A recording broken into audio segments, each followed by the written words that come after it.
Assalamualaikum warahmatullahi wabarakatuh. Selamat pagi semuanya. Sebelumnya perkenalkan kami dari kelompok 8. Saya Limarta Intan Isworo dari rekan saya Pipit Bikatiningrum. Pada kesempatan kali ini kami akan membahas tentang perubahan kepemilikan akibat aktivitas pada entitas induk.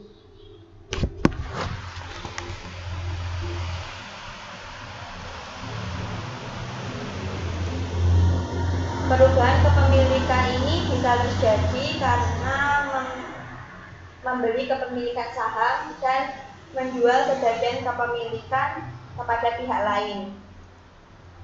Yang pertama, saya akan membahas tentang entitas induk mengakuisisi saham tambahan dari pihak ketiga.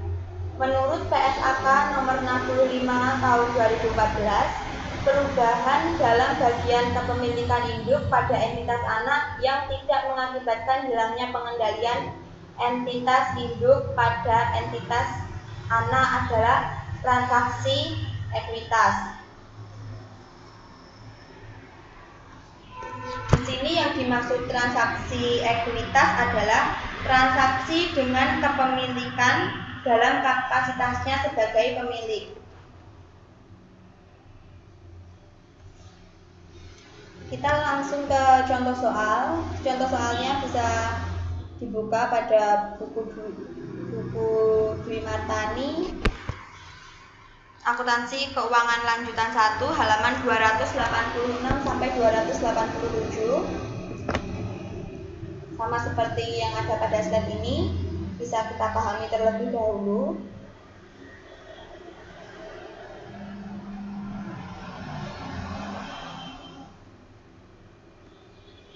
Selanjutnya kita langsung ke perhitungan. Perhitungan yang pertama ada nilai aset bersih PT Anak 31 Desember 2015 sebesar 720 juta. Lalu persentase tambahan kepemilikan 30%. Sehingga kita bisa menghitung penambahan nilai tercatat investasi yaitu 720 juta dikali dengan 30% yang menghasilkan 216 juta. Lalu imbalan dibayarkan atas 30% kepemilikan sebesar 250 juta. Ini juga terdapat pada soal, sehingga menghasilkan selisih min 34 juta.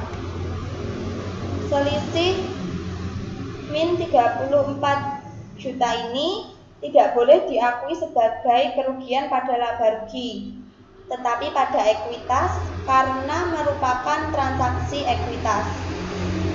Setelah menghitung perhitungannya, kita bisa membuat jurnal. Jurnalnya pada 31 Desember 2015, investasi sebesar 216 juta, ekuitas tambahan modal disetor sebesar 34 juta, pada kas 250 juta. Lalu kita masuk ke perhitungan jurnal eliminasi. Di sini ada rasio. Rasio ini didapat dari perbandingan antara kepemilikan dan non-kepentingan pengendalian. Untuk PT Induk ini rasionya 60%. 60% ini didapat dari soal yang menyatakan bahwa PT Induk membeli kepemilikan atas saham PT Anak sebesar 60%. Jadi untuk kepentingan non pengendaliannya itu 40%. 40% ini didapat dari 100% dikurangi 60%. Selanjutnya, saldo 2 Januari 2015 PT Induk 420 juta dan kepentingan non pengendalian 280 juta. Ini didapat dari penjumlahan saham biasa dan saldo laba yang totalnya 700 juta dikali dengan 60% yang menghasilkan 420 juta, dan 700 juta dikali dengan 40% yang menghasilkan 280 juta. Untuk laba bersih dividen ini perhitungannya juga sama, jadi 50 juta dikalikan dengan 60% hasilnya 30 juta pada PT Induk, dan menghasilkan kepentingan non pengendalian 20 juta. 20 jutanya dari 50 juta dikalikan dengan 40%. Untuk dividen PT Induk jadi 18 juta itu dari min 30 juta dikali dengan 60%, lalu min 30 juta dikali dengan 40% menghasilkan min 12 juta yang kita taruh pada kepentingan non pengendalian. Untuk penambahan pada PT Induk 216, lalu kepentingan non pengendalian min 216. Kenapa ini pada kepentingan non pengendalian di min?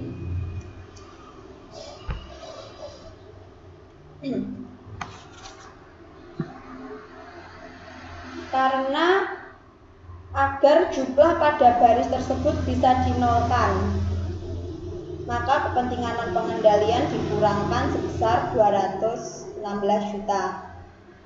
Selanjutnya, saldo 31 Desember 2015 rasionya 90 banding 10%. Kenapa kok 60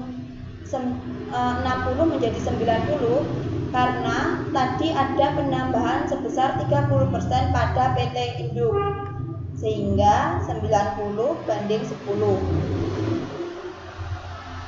PT Induk 90 dan kepentingan non pengendalian 10%. Ini untuk perhitungannya kita bisa langsung jumlahkan. PT Induk saldonya 648 juta, kepentingan non pengendalian saldo 31 Desembernya 72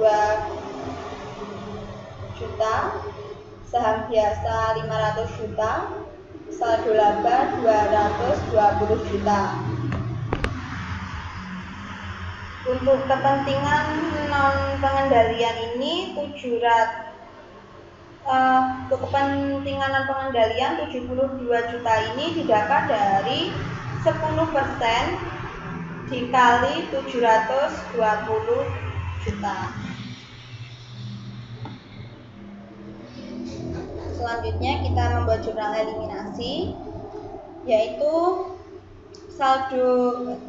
saham biasa 500 juta, saldo laba 200 juta, bagian laba atas PT Anak 30 juta, bagian laba non pengendalian 20 juta, pada dividen diumumkan 30 juta, investasi pada PT Anak 648 juta, dan kepentingan non pengendalian 72 juta.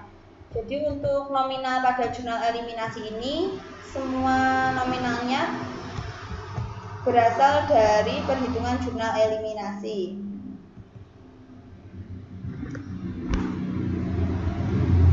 Lalu yang kedua, saya akan membahas akuisisi pada periode interim. Perlakuan akuntansinya berdasarkan PSAK nomor 65 tahun 2014 menyatakan bahwa entitas induk memasukkan penghasilan dan beban entitas anak dalam laporan konsolidasi mulai dari perolehan pengendalian sampai dengan tanggal ketika entitas kehilangan pengendalian atas entitas anak. Kita langsung ke contoh soal.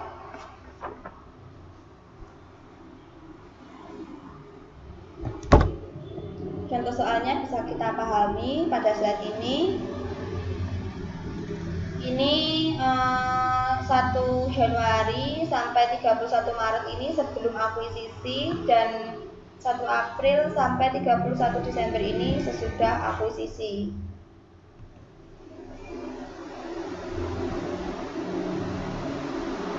Jika akuisisi dilakukan pada tanggal 1 April 2015 dalam periode interim, maka perhitungan goodwill juga dilakukan berdasarkan nilai ekuitas tanggal akuisisi, yaitu 1 April 2015. Untuk itu perlu diperhitungkan nilai ekuitas PT Anak tanggal 1 April 2015 berikut langkahnya. Jadi untuk mengerjakannya kita harus mengerjakan langkah pertama, yaitu perhitungan nilai ekuitas. Perhitungannya dari ekuitas 1 Januari sebesar 700 juta, laba pra-akuisisi 15 juta, dikurangi dengan dividen pra-akuisisi 10 juta, sehingga ekuitas 1 April 705 juta.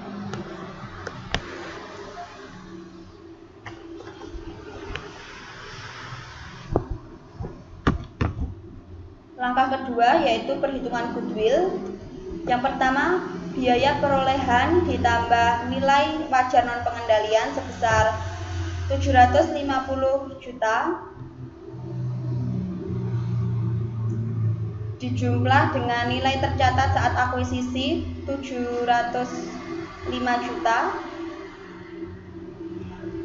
Mohon maaf, itu tadi dikurangkan, jadi menghasilkan selisih 45 juta. Lalu dialokasikan kepada mesin.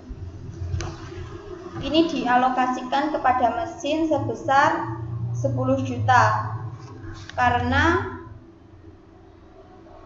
umur ekonomis mesin selama 5 tahun dan per tahunnya itu 2 juta. Jadi totalnya 10 juta, sehingga menghasilkan goodwillnya 35 juta, hasil dari selisih dikurangi dengan mesin. Lanjut, kita masuk ke perhitungan jurnal eliminasi untuk ekuitas.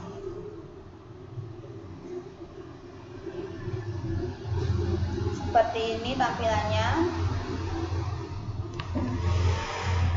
Ini saldo 1 Januari 2015 560 juta. Ini didapat dari 700 juta. Sama seperti yang tadi, dari 700 jutanya itu dari saham biasa dan saldo laba.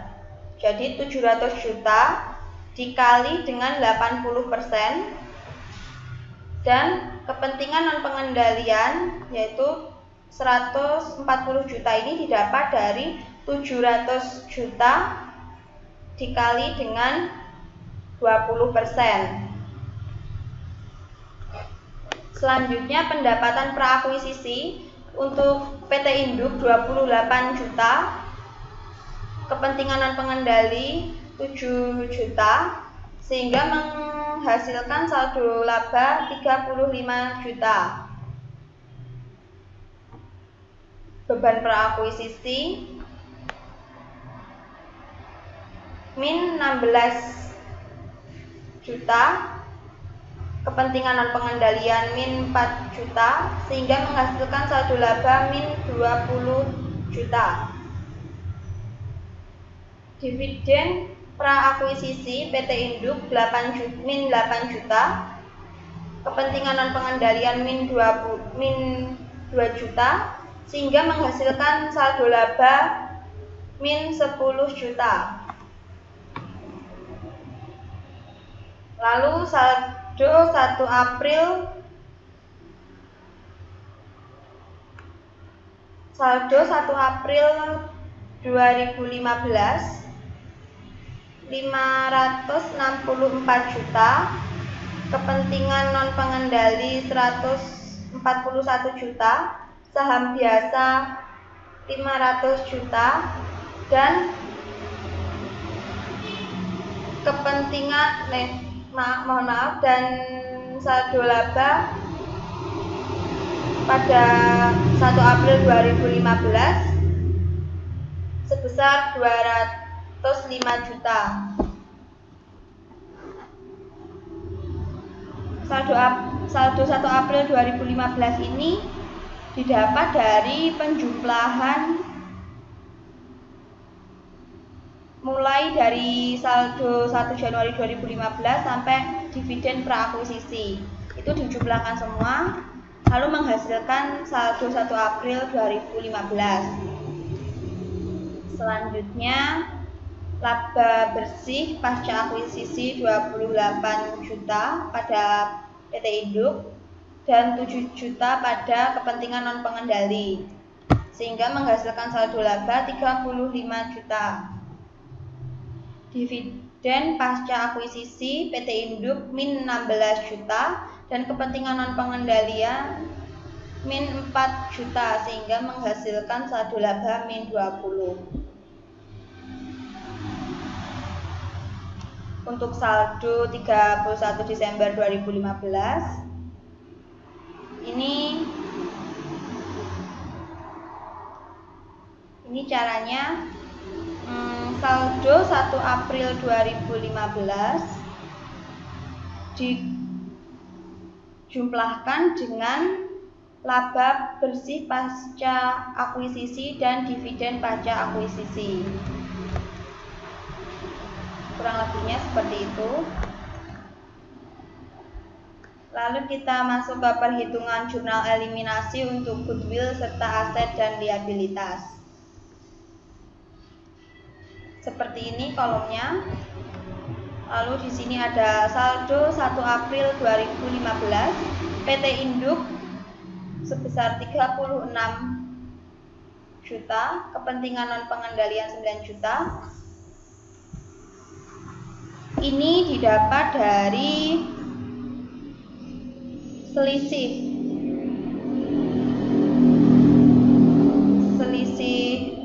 yang kita kerjakan tadi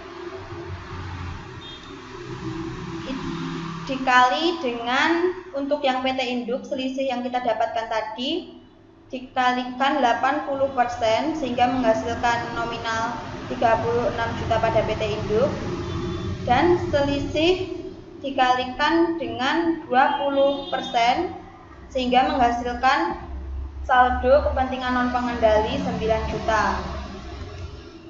Untuk mesin sudah dijelaskan dalam perhitungan tadi, kita tinggal memasukkan, dan begitu juga dengan goodwill. Selanjutnya amortisasi PT Induk. Ini akumulasi penyusutannya min 1.500.000. Ini di slide PPT saya yang akumulasi penyusutannya ini kurang tanda min. Lalu di 1.500.000 ini dirinci lagi pada PT Induk sebesar 80%. Jadi min 1.500.000 dikali dengan 80% menghasilkan min 1.200 pada PT Induk, dan kepentingan non pengendaliannya amortisasi min 300.000.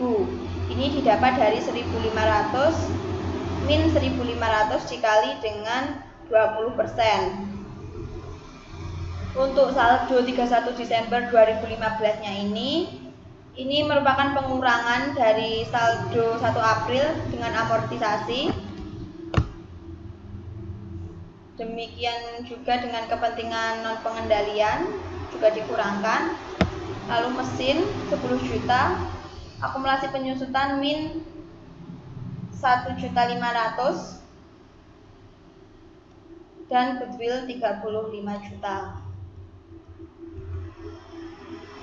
Selanjutnya kita bisa membuat jurnal eliminasi. Untuk jurnal eliminasi ini angka-angkanya bisa kita dapat pada perhitungan yang telah kita buat tadi. Jadi kita tinggal memasukkan saja.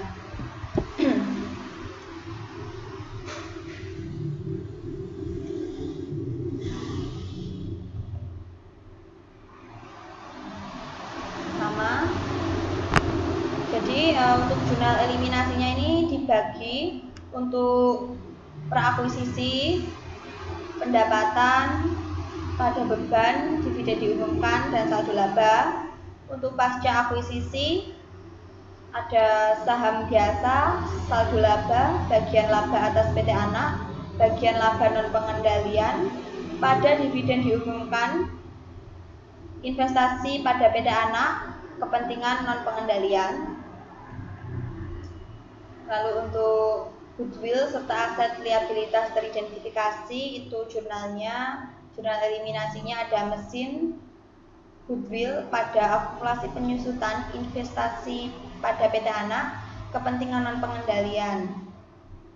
Untuk pasca akuisisi ada beban pada investasi pada PT anak, kepentingan non pengendalian. Selanjutnya, setelah kita membuat perhitungan dan jurnalnya, kita masuk pada kertas kerja konsolidasi. Untuk kertas kerja konsolidasi ini sama seperti kertas kerja konsolidasi pada umumnya, juga dijelaskan pada bab-bab sebelumnya. Perhitungannya sama. Untuk laporan laba rugi ini jadi pendapatan PT Induk 300 juta ditambah dengan PT Anak 125 juta dikurangi dengan 35 juta menghasilkan konsolidasian 390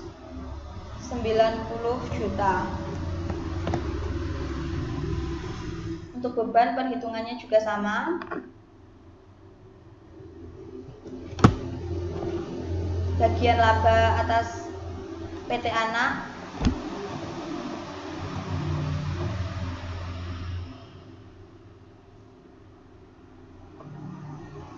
Rp26.800.000, lalu dieliminasi, dikosongkan semua. Eliminasinya 28,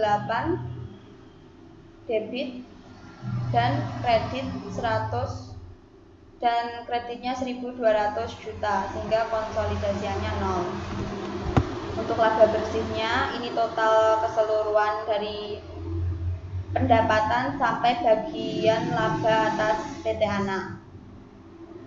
Seperti ini tampilannya. Untuk nominal-nominal yang terdapat pada eliminasi ini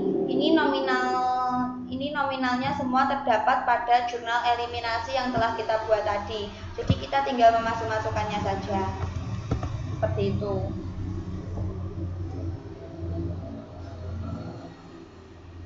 Untuk bagian laba pengendalian ini 126.800,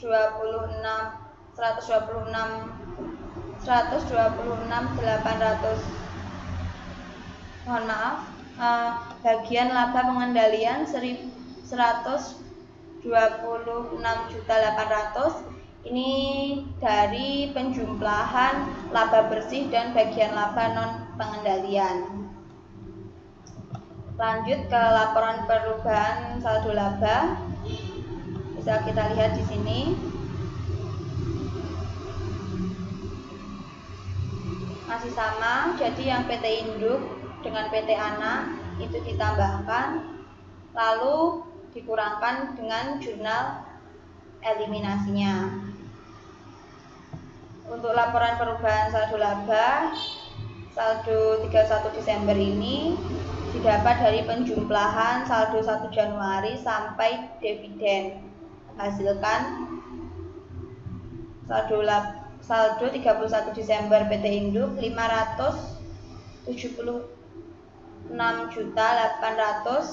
PT Anak 220 juta, dan konsolidasi 576.800.000. Untuk laporan posisi keuangan masih sama, jadi PT Induk ditambahkan dengan PT Anak lalu menghasilkan konsolidasian. Lalu yang sedikit berbeda ini investasi pada PT Anak, PT Induk dikurangi dengan jurnal eliminasi kredit 576 juta dengan 34.800.000 sehingga hasilnya 0 karena ini dinolkan, dieliminasi. Lalu ada tanah, perhitungannya juga masih sama. Bangunan dan mesin perhitungannya juga sama. PT Induk tambah PT Anak dikurangi dengan jurnal eliminasi sehingga menghasilkan konsolidasi. Akumulasi penyusutan juga caranya masih sama. Lalu untuk goodwill ini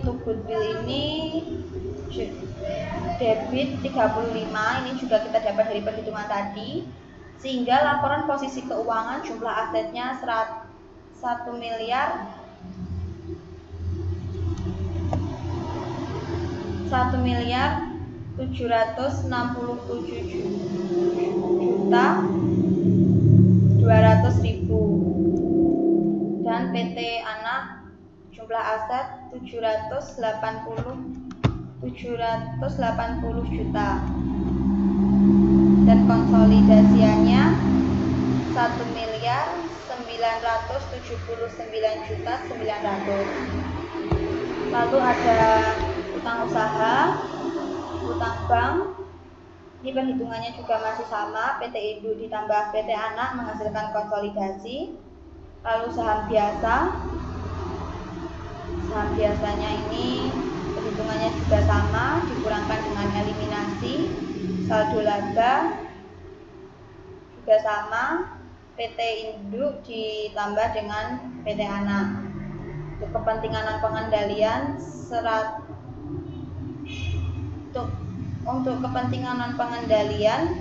144 juta, ini juga dari perhitungan jurnal eliminasi tadi. Terus untuk kepentingan pengendalian ini ada 2. Lalu jadi 144 juta ditambah dengan 8.700.000 sehingga menghasilkan konsolidasi 152.700.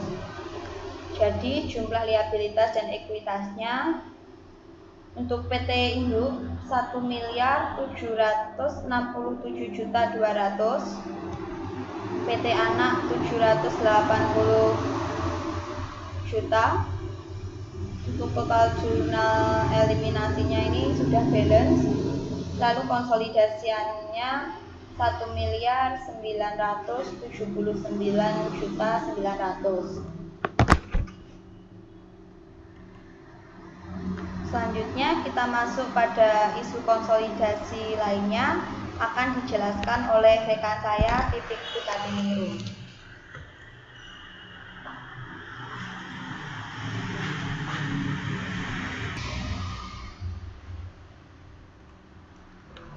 Kemudian saya akan melanjutkan isu konsolidasi lainnya.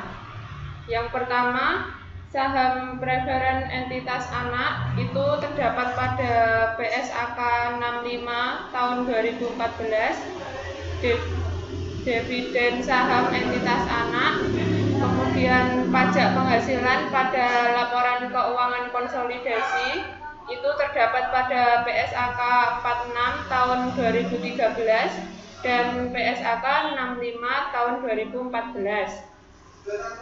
Kemudian ada laba per saham konsolidasi terdapat pada PSAK 56 revisi 2010 Dan yang terakhir, laporan arus kas konsolidasian terdapat pada PSAK 2 revisi 2014.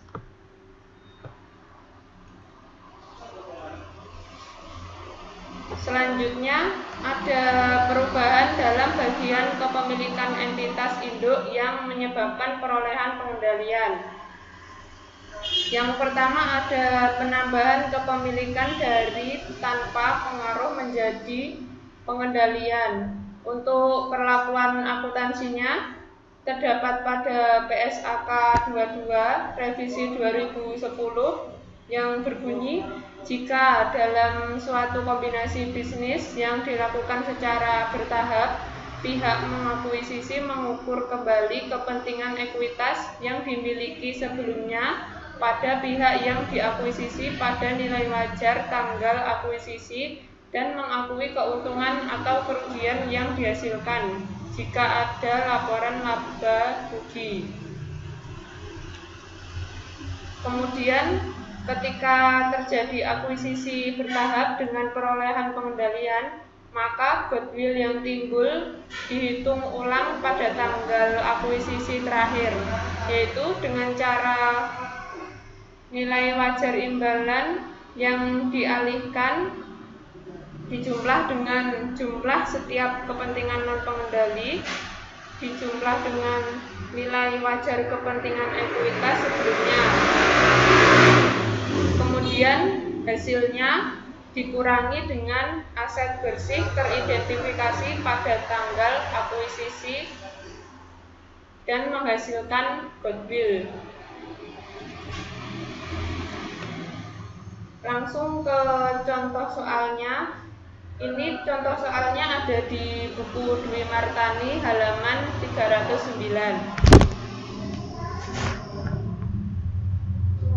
Dari contoh soal tersebut, kita bisa mengetahui dampak dari pembelian oleh PT Induk adalah meningkatnya kepemilikan PT Induk menjadi 60% dan turunnya kepemilikan kepentingan non pengendali menjadi 40%. Jika PT Induk menggunakan metode nilai wajar atas investasi sebelumnya pada PT anak dengan klasifikasi tersedia untuk dijual, maka PT Induk harus mengukur kembali kepentingan ekuitas yang dimiliki sebelumnya pada nilai wajar tanggal akuisisi terkini dan mengakui keuntungan atau kerugian yang dihasilkan dalam laporan laba rugi tersebut.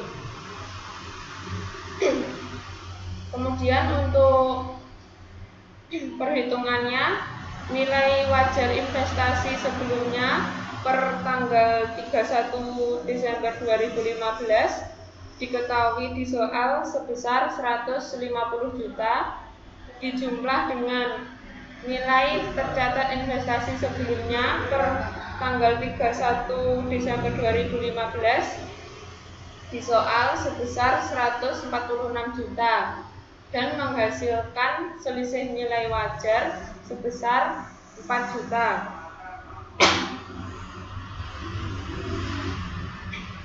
Kemudian selisih 4 juta tadi diakui di laporan laba rugi dan saldo penghasilan komprehensif lainnya yang diakui sebelumnya yang sebesar 6 juta juga dipindahkan ke laporan laba rugi. Untuk jurnal yang dicatat oleh PT Induk saat pembelian yaitu jurnal untuk mencatat investasi tambahan, investasi pada kas sebesar 300 juta. Kemudian jurnal untuk mencatat selisih nilai wajar atas investasi sebelumnya, investasi pada keuntungan laba atau rugi sebesar 4 juta. Kemudian jurnal untuk mencatat realisasi penghasilan komprehensif lain ke laba rugi, penghasilan komprehensif lain pada keuntungan sebesar 6 juta.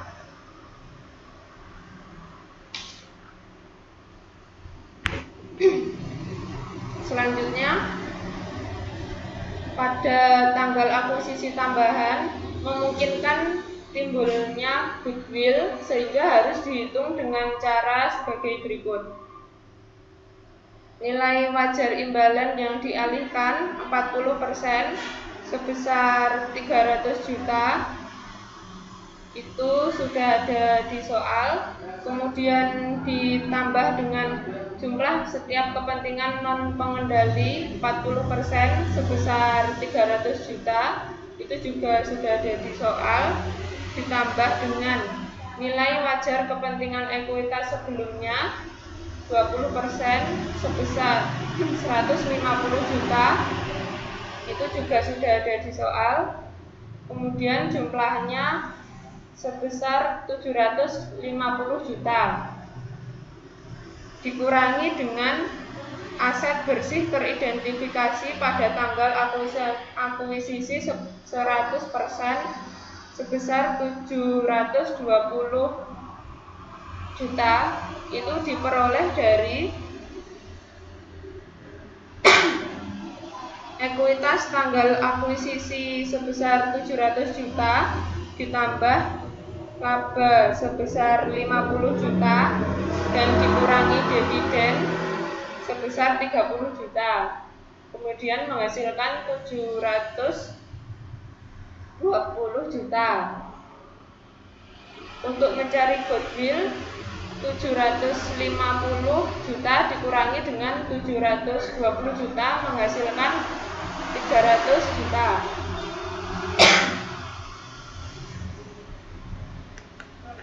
Selanjutnya, menghitung jurnal eliminasi.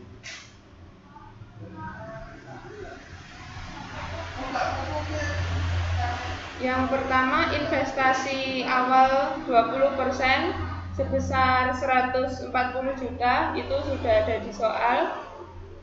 Ditambah dengan investasi awal 20%, ditambah dengan penyesuaian nilai wajar sebesar 6 juta, itu sudah ada di soal. Ditambah dengan penambahan 40% sebesar 300 juta, itu sudah ada di soal juga. Dan ditambah dengan selisih pengukuran kembali 20% sebesar 4 juta. Kemudian hasil investasi akhir 60% menghasilkan 450 juta.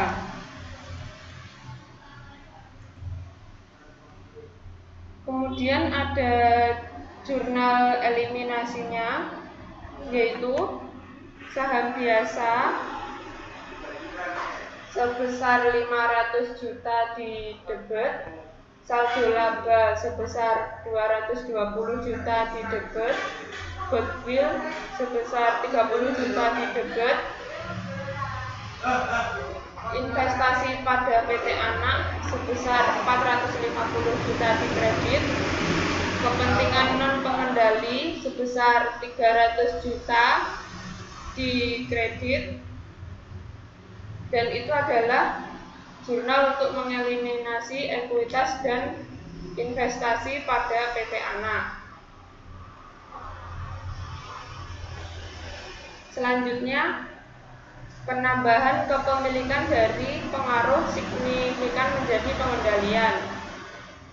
Untuk perlakuan akuntansinya terdapat pada PSAK 22 revisi 2010 yang bunyinya, jika dalam suatu kombinasi bisnis dilakukan secara bertahap, pihak pengakuisisi mengukur kembali kepentingan ekuitas yang dimiliki sebelumnya pada pihak yang diakuisisi pada nilai wajar tanggal akuisisi dan mengakui keuntungan atau kerugian yang dihasilkan jika ada dalam laporan laba rugi. Untuk mencari goodwill yang timbul juga dihitung ulang pada tanggal akuisisi terakhir, yaitu dengan cara nilai wajar imbalan yang dialihkan ditambah dengan jumlah setiap kepentingan non pengendali ditambah dengan nilai wajar kepentingan ekuitas sebelumnya, kemudian hasilnya dikurangi dengan aset bersih teridentifikasi pada tanggal akuisisi, kemudian menghasilkan goodwill. Untuk contoh soalnya bisa dilihat pada buku Dwi Martani halaman 311.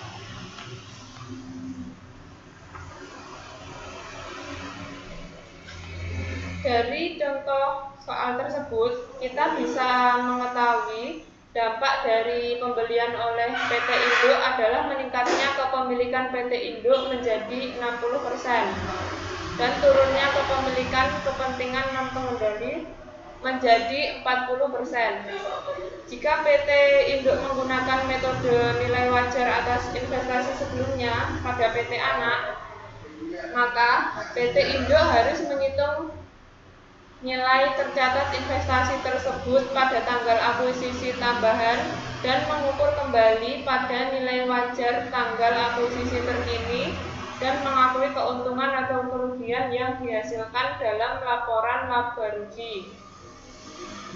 Selanjutnya, untuk perhitungannya, yang pertama, nilai wajar investasi sebelumnya per tanggal 31 Desember 2015 diketahui sebesar 150 juta. Kemudian nilai investasi awal 2 Januari 2015 sebesar 140 juta. Kemudian untuk bagian laba PT Anak 20% sebesar 10 juta itu diperoleh dari 20% dikali dengan 50 juta. Begitupun untuk dividen dari PT Anak 20% sebesar 6 juta itu diperoleh dari 20% dikali dengan 30 juta. Kemudian nilai tercatat investasi sebelumnya per tanggal 31 Desember 2015 itu 140 juta ditambah dengan 10 juta ditambah 6 juta menghasilkan 144 juta. Kemudian selisih nilai wajarnya itu diperoleh dari 150 juta dikurangi dengan 144 juta menghasilkan 6 juta.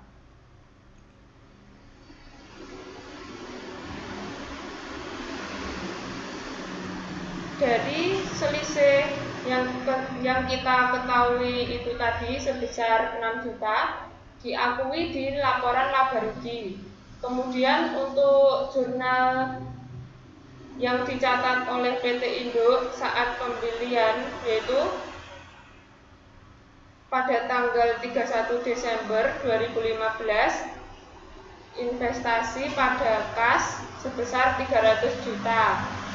Kemudian jurnal untuk mencatat selisih nilai wajar atas investasi sebelumnya, investasi pada keuntungan laba atau rugi sebesar 6 juta. Selanjutnya, pada tanggal akuisisi tambahan memungkinkan timbulnya goodwill, sehingga harus dihitung dengan cara sebagai berikut. Nilai wajar imbalan yang dialihkan 40% sebesar 300 juta ditambah dengan jumlah setiap kepentingan dan pengendali 40% sebesar 300 juta. Nilai ditambah dengan nilai wajar kepentingan ekuitas sebelumnya 20% sebesar 150 juta. Itu nominalnya sudah ada di soal. Kemudian hasilnya sebesar 750 juta. Kemudian untuk mencari aset bersih teridentifikasi pada tanggal akuisisi 100% sebesar 720 juta itu diperoleh dari ekuitas tanggal akuisisi sebesar 700 juta ditambah laba sebesar 50 juta dan dikurangi dividen sebesar 30 juta, kemudian menghasilkan 720 juta. Untuk goodwill yaitu 750 juta dikurangi dengan 720 juta menghasilkan 30 juta.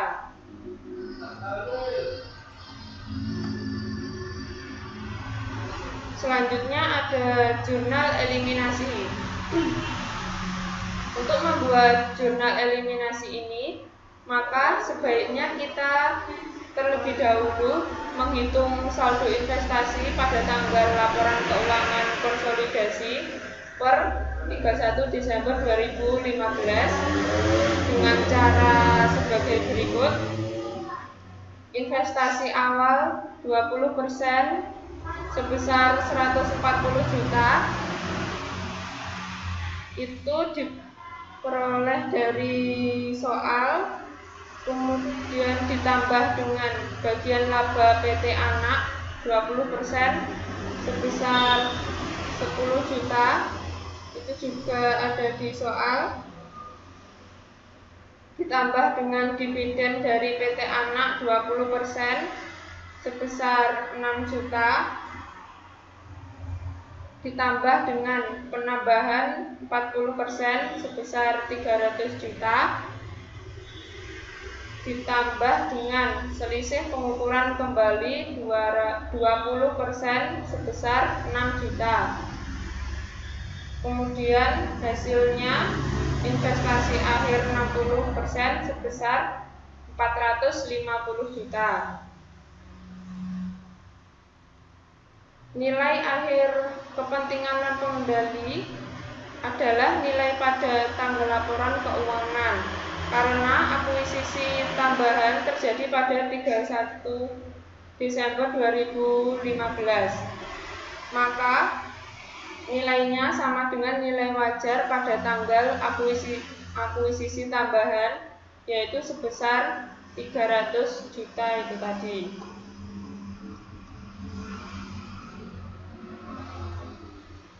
Selanjutnya ini ada perhitungan jurnal eliminasi untuk ekuitas.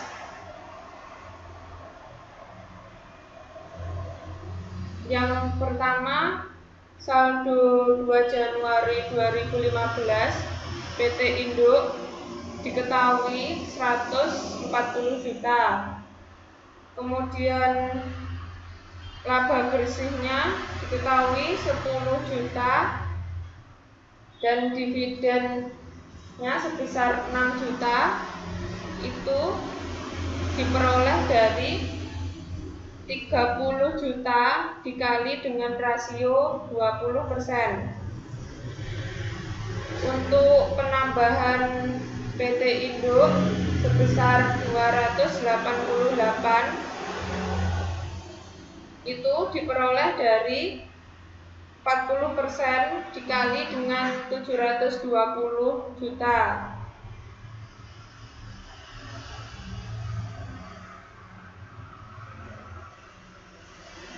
Selanjutnya ke kepentingan non pengendali. Saldo 2 Januari 2015 sebesar 560 juta itu diperoleh dari saham biasa yang sudah diketahui sebesar 500 juta, maaf itu typo, yang benar 500 juta,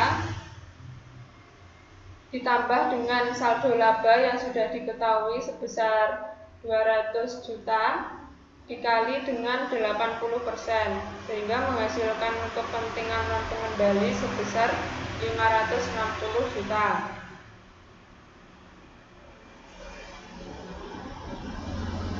Kemudian untuk laba bersihnya sebesar 40 juta itu diperoleh dari 50 juta saldo laba dikali dengan rasio 80%, sehingga menghasilkan 40 juta. Kemudian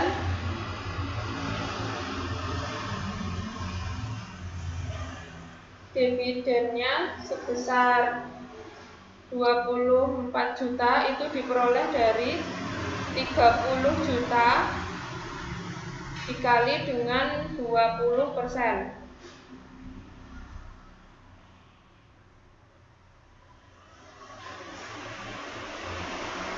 Kemudian bisa kita ketahui saldo 31 Desember 2015 pada PT Induk jumlahnya senilai 432 juta. Kemudian jumlah kepentingan non pengendalinya sebesar 288 juta dan jumlah saham biasanya sebesar 500 juta, dan yang terakhir jumlah saldo labanya sebesar 220 juta.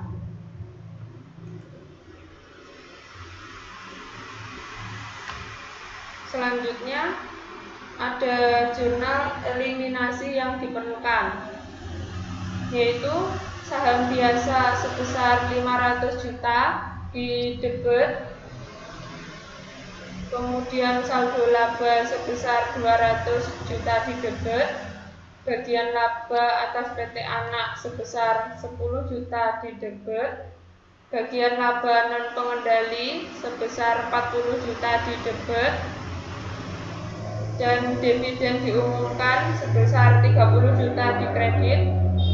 Investasi pada PT Anak sebesar 432 juta di kredit, kepentingan non pengendali sebesar 288 juta di kredit. Itu adalah jurnal untuk mengeliminasi ekuitas dan investasi pada PT Anak.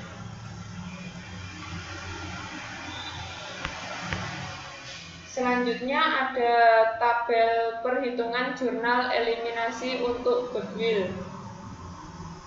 Yang pertama ada saldo saat akuisisi tambahan pada PT Induk sebesar 18 juta, itu diperoleh dari 30 juta pada soal sebelumnya dikali dengan 60%, kemudian menghasilkan 18 juta. Untuk kepentingan non pengendali sebesar 12 juta itu diperoleh dari 30 juta dikali dengan 40%, sehingga menghasilkan jumlah goodwill sebesar 30 juta. Untuk penurunan nilainya pada PT Induk yaitu 0, kepentingan non pengendalinya juga 0, goodwill-nya juga 0. Kemudian saldo 31 Desember 2015 pada PT Induk jumlahnya sebesar 18 juta, kepentingan non pengendalinya sebesar 12 juta, goodwill-nya sebesar 30 juta. Kemudian untuk jurnal eliminasinya, goodwill sebesar 30 juta di debit, investasi pada PT Anak sebesar 18 juta di kredit, dan kepentingan non pengendali sebesar 12 juta di kredit. Selanjutnya ada perubahan dalam bagian kepemilikan entitas induk yang menyebabkan hilangnya pengendalian. Yang pertama Berkurangnya kepemilikan dari pengendalian menjadi tanpa pengaruh. Untuk perlakuan akuntansinya terdapat pada PSAK 65 tahun 2014 yang bunyinya, jika entitas induk kehilangan pengendalian atas entitas anak, maka entitas induk menghentikan pengakuan aset, termasuk setiap goodwill dan liabilitas entitas anak pada jumlah tercatatnya ketika pengendalian hilang dan mengakui setiap sisa investasi pada entitas anak terdahulu pada nilai wajarnya pada tanggal hilangnya pengendalian.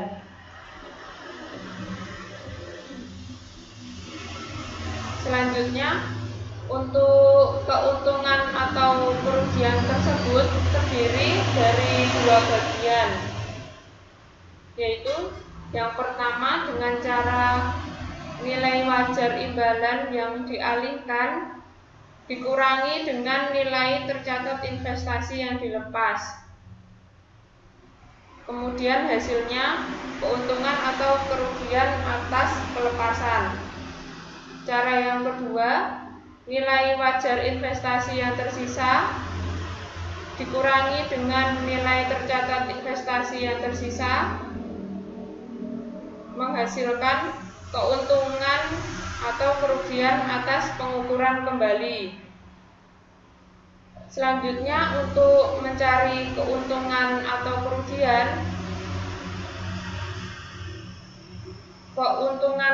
kerugian atas pelepasan ditambah dengan keuntungan atau kerugian atas pengukuran kembali.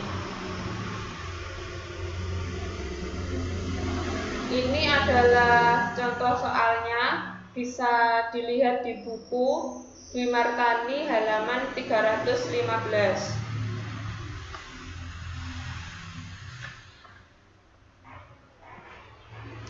Dari contoh soal tersebut, kita bisa mengetahui dampak dari penjualan oleh PT Induk adalah hilangnya pengendalian PT Induk, maka PT Induk harus mengukur kembali kepentingan ekuitas yang tersisa pada nilai wajar tanggal penjualan dan mengakui keuntungan atau kerugian yang dihasilkan dalam laporan laba rugi. Untuk perhitungannya, yang pertama, nilai wajar imbalan yang diterima sebesar 300 juta ditambah dengan nilai tercatat investasi yang dilepas sebesar 288 juta menghasilkan 12 juta. Itu adalah keuntungan atas pelepasan. Selanjutnya, nilai wajar investasi yang tersisa sebesar 150 juta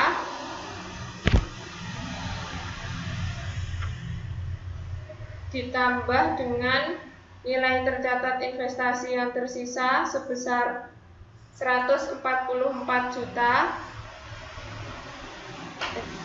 Itu tadi dikurangi, kemudian menghasilkan keuntungan atas pengukuran kembali sebesar 6 juta. Kemudian untuk keuntungan atau kerugiannya 300 juta ditambah dengan 6 juta menghasilkan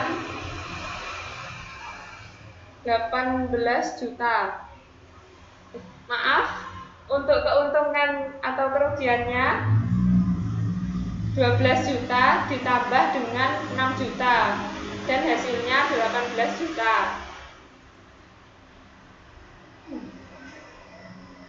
Untuk jurnal yang dicatat oleh PT Induk saat penjualan, yaitu pada tanggal 31 Desember 2015, kas sebesar 300 juta di debit, investasi sebesar 288 juta di kredit, keuntungan laba atau rugi sebesar 12 juta di kredit. Itu tadi jurnal untuk mencatat pelepasan investasi. Kemudian jurnal untuk mencatat selisih nilai wajar atas investasi sebelumnya, yaitu investasi sebesar 6 juta investasi pada keuntungan laba atau rugi sebesar 6 juta. Selanjutnya, berkurangnya kepemilikan dari pengendalian menjadi pengaruh signifikan. Hal ini jika pengendalian entitas induk hilang, namun masih memiliki pengaruh signifikan atas entitas anak. Perlakuan akuntansinya sama dengan pembahasan sebelumnya, ketika entitas induk sudah tidak memiliki pengaruh signifikan. Entitas induk mengakui setiap sisa investasi pada entitas anak terdahulu pada nilai wajarnya pada tanggal hilangnya pengendalian. Sekian presentasi dari kelompok kami. Mohon maaf jika ada salah kata. Saya ucapkan terima kasih. Wassalamualaikum warahmatullahi wabarakatuh.